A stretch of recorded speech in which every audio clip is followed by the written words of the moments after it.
السلام عليكم ورحمة الله وبركاته. الحمد لله والصلاة والسلام على رسوله الأمين وعلى آله وصحبه أجمعين أما بعد.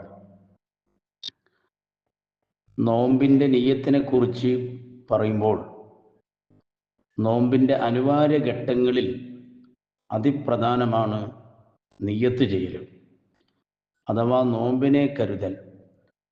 വ്രതത്തിൻ്റെ സാധുതയ്ക്ക് ഇത് നിർബന്ധമാണ് നിയ്യത്തുണ്ടായിരിക്കുക എന്നത്.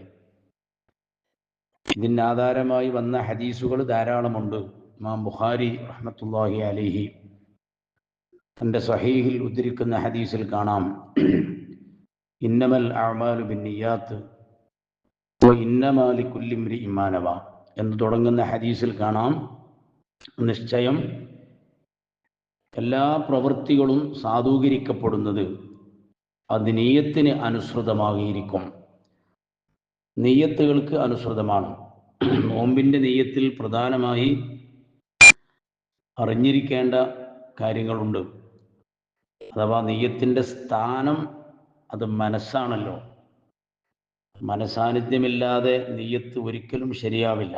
കേവലം നാവുകൊണ്ടുള്ള ഒരു ഏറ്റുപറച്ചിൽ ആവാതെ അത് നമ്മുടെ മനസാന്നിധ്യത്തിൽ തന്നെ ആ നിയ്യത്തിനെ നാം ഓരോരുത്തരും കൊണ്ടുവരണം.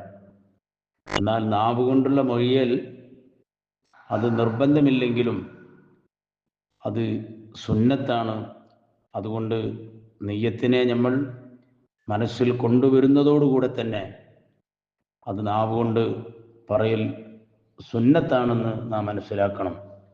ഒരാൾ മനസാന്നിധ്യമില്ലാതെ വെറും നവൈതു സൗമഗദിൻ അന്നദായി ഫർദ് റമദാനി ഹാദി സനത്തിലില്ലാഹി തആല എന്ന് ഒരാളത് കേട്ട് നമ്മളതിങ്ങനെ ഏറ്റു പറഞ്ഞുകൊണ്ടിരിക്കുമ്പോൾ ആ നിയ്യത്ത് അത് സാധൂകരിക്കുന്നില്ല. മറിച്ച് അവൻ്റെ മനസ്സിൽ ആ നിയ്യത്തിനെ അവൻ കൊണ്ടുവരൽ നിർബന്ധമാണ്. നാവുകൊണ്ട് അത് പറയൽ അവനക്ക് സുന്നത്തുമാണ്. അതുകൊണ്ട് നോമ്പിൻ്റെ നിയ്യത്ത് രാത്രി സമയത്ത് തന്നെ അത് വെച്ചിരിക്കണം. ധാരാളം ഹദീസുകളിൽ നമുക്കത് കാണാൻ സാധിക്കും. രാത്രികാലത്ത് തന്നെ നോമ്പ് കരുതി ഉറപ്പിക്കാത്തവന് യഥാർത്ഥത്തിൽ അവനക്ക് നോമ്പ് ലഭിക്കുകയില്ല.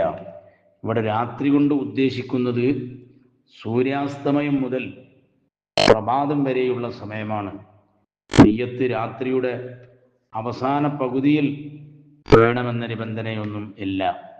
അത് സൂര്യാസ്തമനത്തിന് ശേഷം പ്രഭാതത്തിൻ്റെ ഉള്ളിൽ എപ്പോൾ ചെയ്താലും ആ നിയ്യത്ത് സ്വഹിയാകുന്നതാണ്. അതുകൊണ്ട് തന്നെ നാം നാളത്തെ റമദാനിൽ നോമ്പെടുക്കാൻ ഞാൻ കരുതി എന്ന് നമ്മൾ മനസ്സിൽ പ്രത്യേകം അത് കരുതിയിരിക്കണം. ആ കരുത്തിന് വലിയ പ്രാധാന്യമുണ്ട്. അത് നമ്മുടെ നിയ്യത്ത് സ്വഹിയാവാൻ ആ മനസാന്നിധ്യം ഉണ്ടായിരിക്കണമെന്ന് പ്രത്യേകം ഓർമ്മപ്പെടുത്തുകയാണ്. നമ്മുടെ ഓരോ കർമ്മങ്ങളും ഇപ്പോൾ നോമ്പിന് ശക്തി പകരുക എന്ന ഉദ്ദേശത്തിൽ അത്താഴം കഴിക്കുന്നത് അത് പ്രത്യേകം സുന്നത്താണല്ലോ. അപ്പം അതുകൊണ്ട് തന്നെ ആ കരുത്ത് നമ്മൾ എല്ലാ വിഷയങ്ങളിലും ഉണ്ടാവണം. പ്രത്യേകിച്ച് നോമ്പ് നിൽക്കുന്ന ആൾ നിയ്യത്ത് വെക്കാൻ മറന്നു പോകരുത്. എല്ലാ ദിവസത്തിലും അവൻ രാത്രിയിൽ നിയ്യത്തിനെ രാപ്പാർപ്പിക്കൽ തബീയത്ത് ചെയ്യൽ ഇത് നിർബന്ധമാണ്. അതുകൊണ്ട് നിയ്യത്ത് കൃത്യമായ രൂപത്തിൽ വെക്കാൻ ആരും മറന്നു പോകരുത്. എല്ലാ കർമ്മങ്ങളിലും അവൻ്റെ നിയ്യത്ത് അത് മർമ്മപ്രധാനമാണ്. മഹാന്മാരായ ഫിഖ്ഹിൻ്റെ കിതാബുകളിലൊക്കെ നമുക്ക് കാണാം, നിയ്യത്ത് ഒരാൾ അല്ലാഹുവിലേക്ക് മനസാന്നിധ്യത്തോടുകൂടെ അവൻ്റെ കരുത്തുണ്ടാകുമ്പോഴാണ് അവൻ്റെ അമലുകൾ അല്ലാഹു തആല സ്വീകരിക്കപ്പെടുന്നത്. അല്ലാഹു സുബ്ഹാനഹു വ തആല നമ്മൾ ചെയ്യുന്ന എല്ലാ കർമ്മങ്ങളും അല്ലാഹു നമ്മളിൽ നിന്ന് ഖബൂൽ ചെയ്യുമാറാവട്ടെ. ധാരാളം ആളുകൾ സാന്ത്വന പ്രവർത്തനങ്ങൾ നമ്മുടെ റമദാനുമായി ബന്ധപ്പെട്ടുകൊണ്ട് നടത്തിക്കൊണ്ടിരിക്കുന്നുണ്ട്. അതൊക്കെ വളരെ നല്ല സൂക്ഷ്മതയോടുകൂടെ മനസാന്നിധ്യത്തോടുകൂടെ അള്ളാഹുവിൽ നിന്ന് കൂലി പ്രതീക്ഷിച്ചു കൊണ്ടാകുമ്പോൾ അതൊക്കെ കുറ്റമറ്റതാക്കി എടുക്കാൻ നമുക്ക് സാധിക്കും. അള്ളാഹു നമുക്ക് അതിന് തൗഫീക്ക് നൽകി അനുഗ്രഹിക്കട്ടെ. അസ്സലാമു അലൈക്കും.